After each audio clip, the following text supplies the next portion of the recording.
দেখো তোমাদের 14 নম্বর অধ্যায় চতুর্ভুজের সমান ক্ষেত্রফল বিশিষ্ট ত্রিভুজ অঙ্কন, এটা আজকে একটু দেখাবো।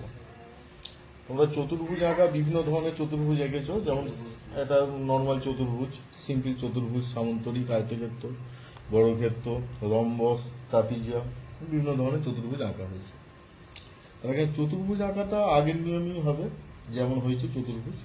4টে বাহু দেওয়া থাকতে পারে, যে কোনো একটা কোণ দেওয়া থাকতে পারে, 3টে বাহু দেওয়া থাকতে পারে, বা আয়তক্ষেত্রে 2টো বাহু দেওয়া থাকতে পারে, কি বর্গক্ষেত্রে একটা বাহু দেওয়া থাকতে পারে, রম্বসের একটা কোণ এবং একটা বাহু দেওয়া থাকতে পারে।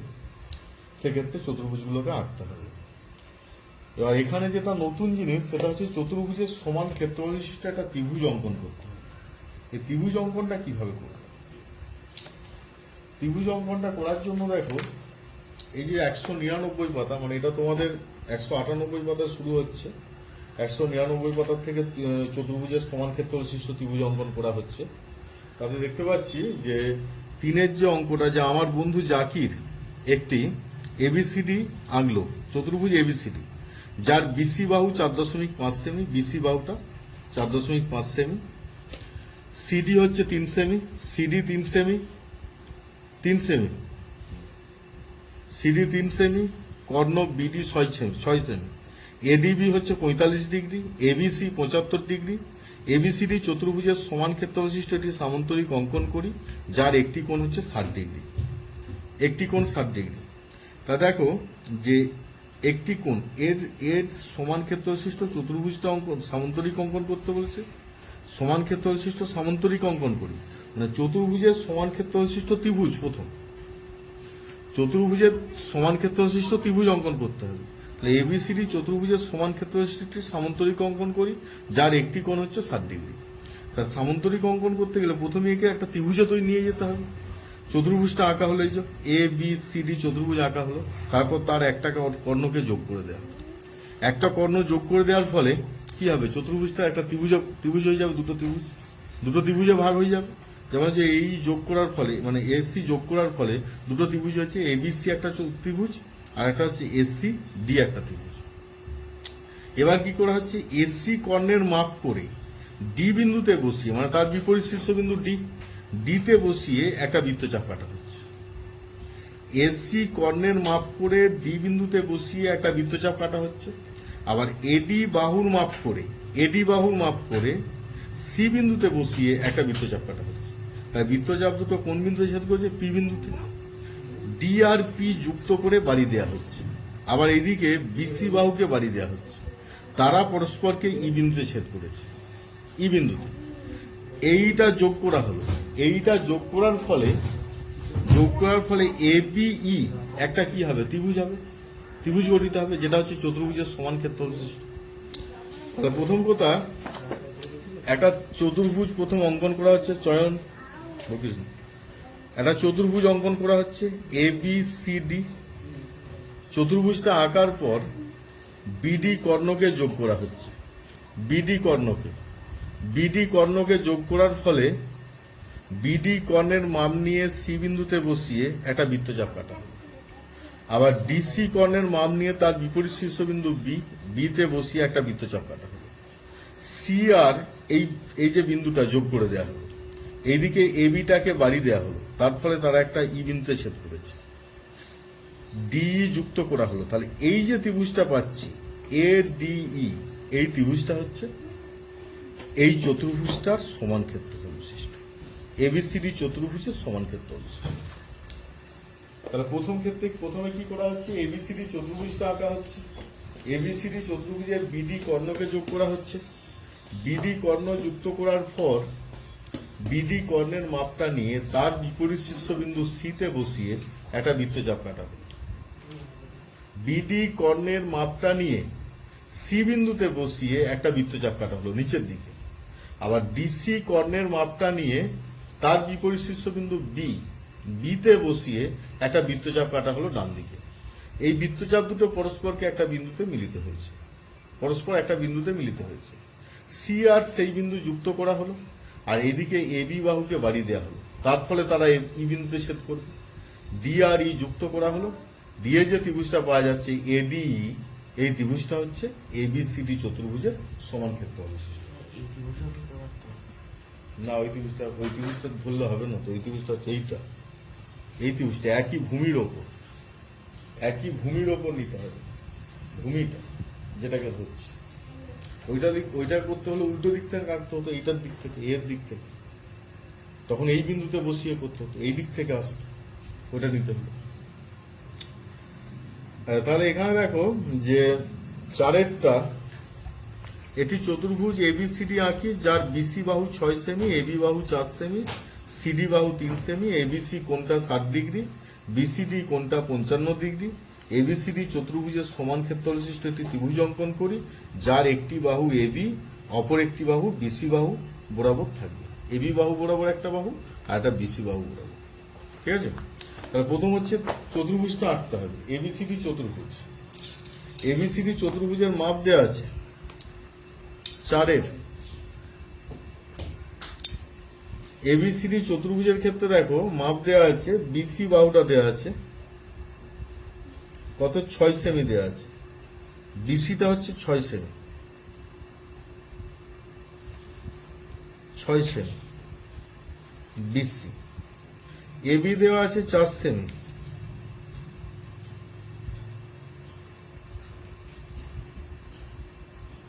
4 সেমি। সিডি দেওয়া আছে 3 সেমি, সিডি।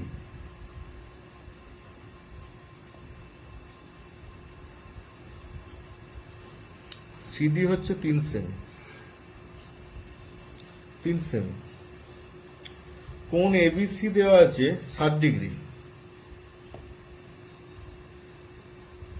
এবিসি 60 ডিগ্রি আঁকবো, আর একটা বিসিডি আঁকবো 55 degree. ABC 60 degree,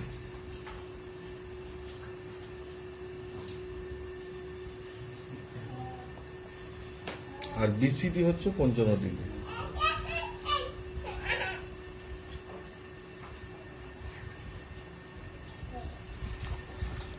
ABC 60 degree দেওয়া আছে, আর বিসিডি 55 ডিগ্রি দেওয়া আছে।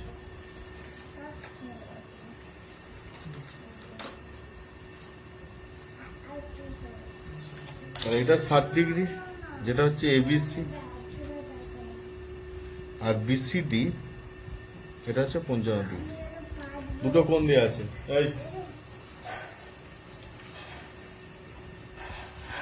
তাহলে এবিসি 60 ডিগ্রি আর বিসিডি হচ্ছে 55 ডিগ্রি। এবিসিডি চতুর্ভুজটা আঁকছি। প্রথম যে কোনো একটা বাহুকে নিতে হবে মাঝামাঝি করে।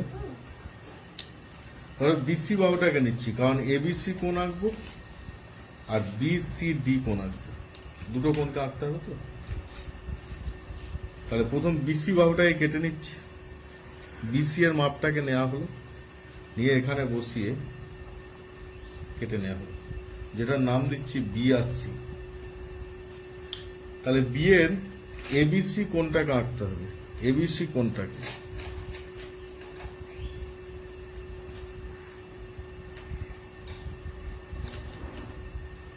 কত, 60 ডিগ্রি তো। এইখানে মাপটা নিই,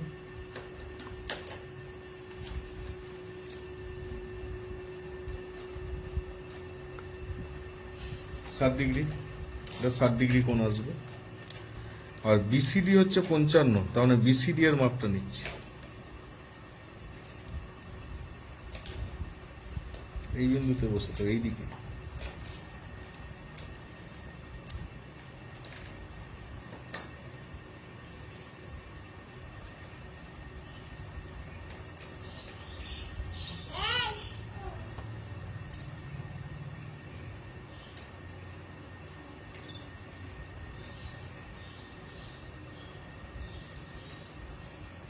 এটা পুরোপুরি বাড়ানো চলবে, বাড়ালে আবার ত্রিভুজ গঠিত হয়ে যাবে। এবার দেখো এবি এর মাপটা নেব, বি বিন্দুতে বসিয়ে উপরের দিকে কাটবো। সিডি এর মাপটা নেব, সি বিন্দুতে বসিয়ে উপরের দিকে কাটবো। এই দুটোকে যোগ করব, এইটা আর এইটা। এই জায়গাগুলোকে মুছে দেবো, মানে বাড়তি জায়গাগুলো থাকলে ছবিটা গোলমাল হয়ে যাবে। এটা মোছার দরকার নেই, এটা থাকা যাবে। তাহলে এটা হচ্ছে এ বি সি ডি হলো, একটা চতুর্ভুজ গঠিত হলো এবিসিডি। কিভাবে আঁকা হলো না, একদিকে বিসিটাকে কেটে নেওয়া হলো, বিসি এর মাপটা নিয়ে বি বিন্দুতে 60 ডিগ্রি কোণ অঙ্কন করা হলো, সি বিন্দুতে 55 ডিগ্রি কোণ অঙ্কন করা হলো। এ বি এর দৈর্ঘ্যটাকে মেপে নিয়ে বি বিন্দুতে বসিয়ে এ বিন্দুটাকে তৈরি করা হলো, সিডি এর মাপটাকে নিয়ে সি বিন্দুতে বসিয়ে ডি বিন্দুটাকে তৈরি করা হলো, এডি যুক্ত করা হলো, দিয়ে কি এবিসিডি চতুর্ভুজ পাওয়া গেল। এবার যেটা করব যে এ আর সি এসি কর্ণটাকে যোগ করব, কারণ এখানে যেটা বলেছে এবিসিডি চতুর্ভুজের সমান ক্ষেত্রফল বিশিষ্ট একটি ত্রিভুজ অঙ্কন করি যার একটি বাহু এবি, মানে এবি বাহুটা থাকতে হবে, এবি বাহু, অপর বাহু বিসি বাহু, মানে বিসি বরাবর, একটা এবি বাহু হবে আর একটা বিসি বরাবর হবে, ঠিক আছে। তাহলে এবার এই মাপটাকে নেবো, সবসময় কি করা হয়, এসি কর্ণটাকে যোগ করার ফলে এসি এর মাপটাকে নিয়ে তার বিপরীত শীর্ষবিন্দু ডি তে বসিয়ে নিচের দিকে কাটতে হবে, নিচের দিকে কাটা হবে। এবার এডি এর মাপটাকে নিতে হবে, এডি এর মাপটাকে নিয়ে সি বিন্দুতে, তার বিপরীত শীর্ষবিন্দু কি, সি, তো এসি বাহুর বিপরীত শীর্ষবিন্দু যেমন ডি, এডি বাহুর বিপরীত শীর্ষবিন্দু কত, সি, তো তাহলে সি তে বসিয়ে কেটে নেওয়া হবে।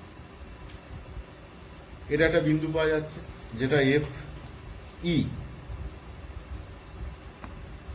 ডি আর ই কে যুক্ত করা হলো, ডি আর ই কে যুক্ত করা হলো, ঠিক আছে। এরা যে বিন্দুতে ছেদ করবে, ধরো এই যে এফ বিন্দুতে ছেদ করছে, বিসি বাহুকে কি এফ বিন্দুতে ছেদ করলো, তো এ আর এফ কে যুক্ত করবে,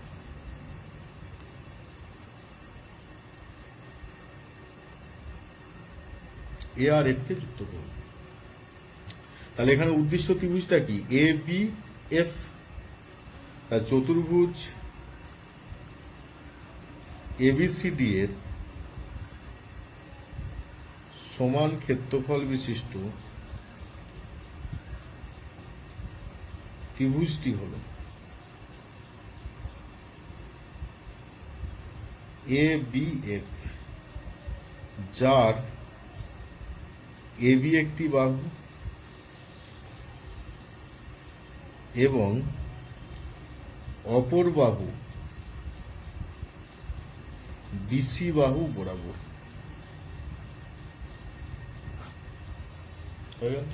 তাহলে এইভাবে বাকিগুলো নিজেরা করবে। পঞ্চভুজ দুদিকে আঁকলি তখন সেটা পঞ্চভুজ হয়ে যাবে। এটা যেমন একদিকে হচ্ছে, এর আবার উল্টো দিকে যখন আঁকবো তখন সেটা পঞ্চভুজ। এদিকে এটা একদিকে করে ত্রিভুজ তৈরি করা হলো, আবার এর উল্টো দিক করা মানে সেটা আর একটা হয়ে যাবে, তখন পঞ্চভুজ হয়ে যাবে, ঠিক আছে।